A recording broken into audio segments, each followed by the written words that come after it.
नमस्कार दोस्तों, वापस एक नई खबर के साथ हूँ। इस समय मैं कॉलोन हॉस्पिटल में हूँ। एक्चुअली आज दरअसल ऐसा हुआ कि मुझे भी कुछ पेट में लगभग 2 से 3 दिन से मुझे दर्द हो रहा था, तो मैंने सोचा आज अपना ट्रीटमेंट क्यों ना करवाया जाए। और यहाँ पर आया तो मेरी मुलाकात यहाँ पे रोगी सहायता केंद्र में मैं बैठा हूँ उस समय। और हमारे साथ भाई साहब, सर आपको मैं पहले परिचय जानना चाहूँगा। जी, मेरा नाम शक्ति कुमार दुबे है। मैं रोगी सहायता केंद्र मैनेजर हूँ मोतीलाल नेहरू हॉस्पिटल कॉलोनी में। तो आप सर विगत कितने वर्षों से यहाँ कार्य कर रहे हैं? लगभग 2 साल हो गया मैं यहाँ पे कार्य कर रहा हूँ। इसके अलावा आप सर डॉक्टर लोग के साथ राउंड पे भी जाते हैं सुबह? जी, सुबह यहाँ के जो प्रमुख अधीक्षक हैं उनके साथ सुबह राउंड करना होता है और चीज़ें नोट करनी होती है कि कहाँ पे क्या गंदगी है, क्या साफ़ सफाई है, क्या ज़रूरत है। क्योंकि अस्पताल सरकारी है तो यहाँ पे हर चीज़ें मुफ्त होनी चाहिए, तो क्या ऐसा लगता है कि यहाँ पे कुछ ऐसे कभी गड़बड़ी हुई है, ऐसा कुछ जांच हुआ है? नहीं, देखिए, जहाँ तक मैं जानता हूँ कि यहाँ किसी तरीके कोई शुल्क नहीं है। कुछ यूज़र चार्जेस हैं जो कि लगता है, उसका बिल ऊपर कटता है। 106 नंबर 106 नंबर, वो मतलब इंटीग्रेटेड वो काउंटर है जो अगर कोई यूजर अच्छा, अल्ट्रासाउंड पे भी चार्जेस हैं? नहीं, अल्ट्रासाउंड अभी कुछ महीना पहले जो है निःशुल्क कर दिया अच्छा गया। अच्छा। अल्ट्रासाउंड निःशुल्क है, यहाँ पे एक्सरे भी निःशुल्क है। जैसे प्लास्टर है वहाँ पे कुछ पैसा लगता अच्छा, है। अल्ट्रासाउंड में अगर कुछ निकलता है तो उसके बाद क्या ट्रीटमेंट चार्जेस लेते हैं? और डॉक्टर नहीं, ऑपरेशन करते हैं? जैसे अल्ट्रासाउंड में क्या निकलेगा, अपेंडिक्स निकल सकता है, स्टोन निकल सकता है गॉल ब्लैडर अपेंडिक्स में। के लिए वो क्या करेंगे डॉक्टर? अपेंडिक्स के लिए जो सर्जन आपको लिखा है उसी सर्जन के पास आप दोबारा लेके जाएंगे, उसको देखेगा, फिर आपका जांच करवाएंगे, ब्लड का टेस्ट करवाएंगे, ईसीजी कराएंगे, एक्सरे करवाएंगे। सारे टेस्ट होने के बाद फिर आपको एक डेट देंगे, उस डेट पे आके आपका ऑपरेशन हो जाएगा। और ऑपरेशन के बाद आपको भर्ती कर देंगे। आपको लगभग 1 हफ्ते तक यहाँ पे एडमिट रहना पड़ेगा। जी। अच्छा, इसके अलावा जैसे अगर कोई यहाँ तो हर तरह के रोगी आते हैं, हड्डी विशेषज्ञ भी हैं, सारे तरह के, हर तरह के मिल जाते हैं। जी, ब्लड का जैसे यहाँ पे लिखा रहता है कि ब्लड बैंक है, 24 घंटे ब्लड मिलता है। जी, तो क्या वास्तव में ब्लड मिलता है? हाँ, ब्लड बैंक है या यहाँ। लोग अपने अपने घर वालों के रिश्तेदारों को लोग भी देते रहते हैं? टाइम पे ब्लड मिलता ही नहीं? नहीं, यहाँ मैं बताना चाहूँगा आपको। ब्लड में ये होता है, ये 24 घंटे की यहाँ फैसिलिटी है। ब्लड में कई सारे ग्रुप्स हैं। मान लीजिए आपको ए पॉजिटिव ग्रुप की ज़रूरत है और आप यहाँ पे आए तो ए पॉजिटिव अगर उपलब्ध है तो आप किसी रिश्तेदार या अपने दोस्त या किसी डोनर को लेके आएंगे, वो ब्लड देगा, उसके बदले में आपको ए पॉजिटिव ब्लड मिल जाएंगे। लेकिन अगर ऐसी स्थिति है कि आपके पास कोई डोनर नहीं है, कोई ब्लड देने वाला नहीं है, तो यहाँ गरीब आदमी मान ली अगर कोई हेल्प नहीं कर रहा है तो क्या करेगा? जी, यहाँ के प्रमुख अधीक्षक जी अपने तरफ से उसको वहाँ पे लिख के दे देते हैं, तो आपको डोनर या किसी रिश्तेदार का ब्लड उतारने की जरूरत नहीं पड़ती। ऐसा तभी होता है जब बहुत विषम परिस्थिति है। अच्छा, मान ली विषम परिस्थिति की बात, मान ली वो गरीबी है, वो चाहता ही नहीं, मतलब कोई अगर देना ही नहीं चाहता तो ब्लड क्यों नहीं देंगे? ब्लड कोई तो देना ही चाहिए ना। हाँ, नहीं फ्री है तो नहीं, अगर इसको ये समझा जाए, अगर इस तरीके का है तो मान लीजिए अगर हमें 100 यूनिट ब्लड देना है तो 100 यूनिट हमें स्टोर भी करना है। अच्छा। तो सारे लोगों को अगर हम निःशुल्क दे दें तो ब्लड स्टोरिंग नहीं हो पाएगी। That's main point. मैं मतलब लोगों की, जनता के बीच में जो बनने प्रश्न चलते हैं, मैं उन सबसे रिलेटेड चीज पूछ रहा हूँ। जैसे मान लीजिए अगर कोई मरीज है,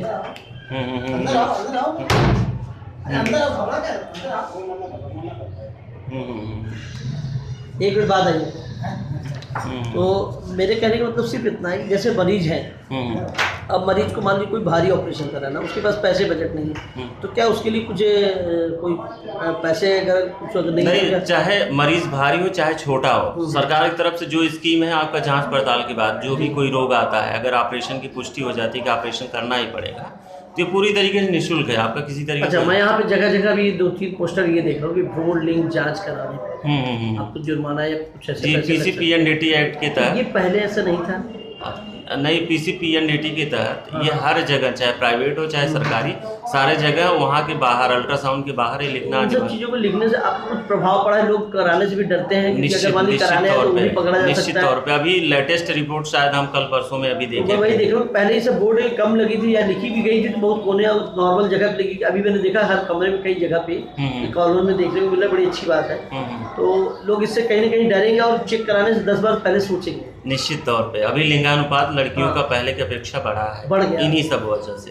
अच्छा, दूसरी प्रश्न ये आता है, जैसे आप यहाँ पे और भी सर वर्क क्या करते हैं? अभी सिस्टम से क्या आपका रिलेशन? सिस्टम हमारे पास लगभग 4 ऑपरेटर होने चाहिए, अभी 3 मौजूद हैं। अच्छा। एक और आना बाकी है। तो इससे क्या आपका क्या होता है? ये ऑपरेटर 24/7 काम करते हैं, 8 से 2, 2 से 8 और 8 से 8।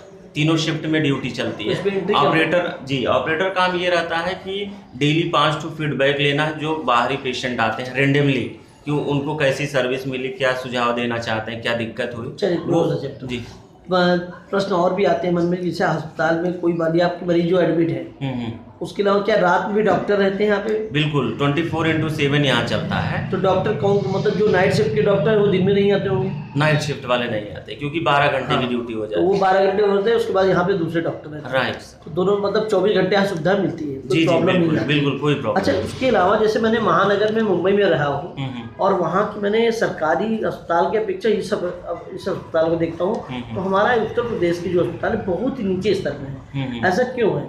क्या सरकार यहाँ पैसे नहीं देती? जैसे वहाँ पर क्या है, मरीजों के लिए नाश्ता पानी भी फ्री वगैरह दिया जाता है। जी जी। तो अभी यहाँ पे क्या इस तरह की कोई प्रबंधन? बिल्कुल, नाश्ता पानी अगर कोई मरीज यहाँ भर्ती किया जाता है तो उसको सुबह जो है केला, दूध, ब्रेड, मक्खन, ये सब पूरा पैकेट का दूध मिलेगा यहाँ पे पैक, मिलते, और दोनों टाइम खाना मिलेगा हर तरह के मरीज को? जी, सारे मरीज को रोटी सब्जी खाने चावल वगैरह दोपहर में खाने मिलता है, शाम को जी खाना, रात में भी खाना। जैसे और महानगरों में क्या है, सुबह चाय और नाश्ता वो भी सब वगैरह कराते हैं वहाँ पे जो भी रहता है मरीज, और जिस तरह का मरीज है उस तरह का ट्रीटमेंट, फल भी अगर है तो फल को उसको देते हैं। नहीं, निश्चित यहाँ भी वही है। तो अच्छा, इस तरह को मैंने अभी देखा नहीं था। बिल्कुल। तो मतलब इसमें इट मीन्स ये अभी बराबर साफ सुथरा चल रहा है और पहले की अपेक्षा भी अस्पतालों की सुधार है। बिल्कुल सुधार कहीं ना कहीं अब ये उत्तर प्रदेश में, पहले ये सरकार की नहीं दोस्ती को, पहले की सरकार में भी था, अभी सरकार में क्या आपकी सरकार जो आ रही है, योगी जी की बात हो रही है, भाजपा सरकार की बात हो रही है, क्या अब इस सरकार में कुछ और बदलाव आ सकते हैं अस्पताल को और कुछ कुछ कर? नहीं, निश्चित तौर पे अभी जैसा कि माननीय मुख्यमंत्री जी ने अभी आदेश दिया है कि आप हॉस्पिटल में 8 बजे आ ही जाएंगे। 8 बजे बिल्कुल आना है। उसके बाद थोड़ा लेट लतीफ लोग 10 बजे तक आते थे, इधर उधर हो जाता था, लेकिन अब सारे लोग बहुत सतर्क हैं। अच्छा, टाइम वैसे रियल टाइम क्या है? 8 से 2। 8 से 2। क्या पहले लोग नहीं आते थे? नहीं, आते थे, थोड़ा बहुत लेट लतीफ हो जाता था, थोड़ा बहुत हो जाता, लेकिन अब वो थोड़ा बहुत भी नहीं हो रहा है, लोग टाइमली आ रहे हैं। और बड़ी बात ये है कि अब सारे डॉक्टरों का जो है अटेंडेंस रजिस्टर पूरा स्कैन हो के। सुनना चाहूँगा, जनता से कुछ अपील करेंगे आप? जनता से ये अपील है कि हॉस्पिटल में जब भी आए वो पान गुटखा तंबाकू खा के न आए, जिससे गंदगी फैलती है, ज्यादातर होता है। तो आप लोग इसके लिए तुरंत त्वरित कार्य के लिए कुछ नहीं करते? कंप्लेंट बिल्कुल यहाँ पे चालान है और यहाँ पे रसीद भी कटती है, और रसीद हम कटवाते हैं। अभी आज सुबह ही रसीद कटी है। तो ये जनता से मेरा अपील है। दूसरा अपील ये है कि थोड़ा सा संयम बरते, डॉक्टर के पास बहुत ज्यादा पेशेंट होते हैं। और मैंने अभी आपके साथ में देखा, यहाँ भाई साहब थे, कुछ वरिष्ठ बूढ़े लोग थे, तो पर्ची बांटने वालों से उनसे कह रहे थे कि आप मेरी पर्ची नहीं काट रहे, आप आधे घंटे से गायब थे। तो इसमें से कहीं ना कहीं गया होगा या कहीं ना कहीं बिजी रहा होगा, तो उसका कह रहे मतलब कि भाई जाइए आप कंप्लेन कर दीजिए। तो इसमें से कर रहा है काम, कहीं आगे पीछे बीच में उड़ जाते हैं। तो ये कहीं गड़बड़ है क्या? ऐसा कुछ नहीं, ऐसा गड़बड़ नहीं। कभी बीच में मतलब फ्री टाइम के लिए इधर उधर चले गए होंगे, 2-4 मिनट के लिए बात होगा, ऐसा नहीं है। वो लोग करते हैं काम तो लगातार काम। तो दोस्तों, ये थे हमारे साथ शक्ति दुबे जी। जैसे आपने देखा स्वास्थ्य कार्यालय के बारे में मैंने आपको एक सच्ची जानकारी दी, इसको प्लीज़ शेयर करें और लोगों के अंदर से जो मन में भ्रम है उन सबको दूर करें। धन्यवाद दोस्तों।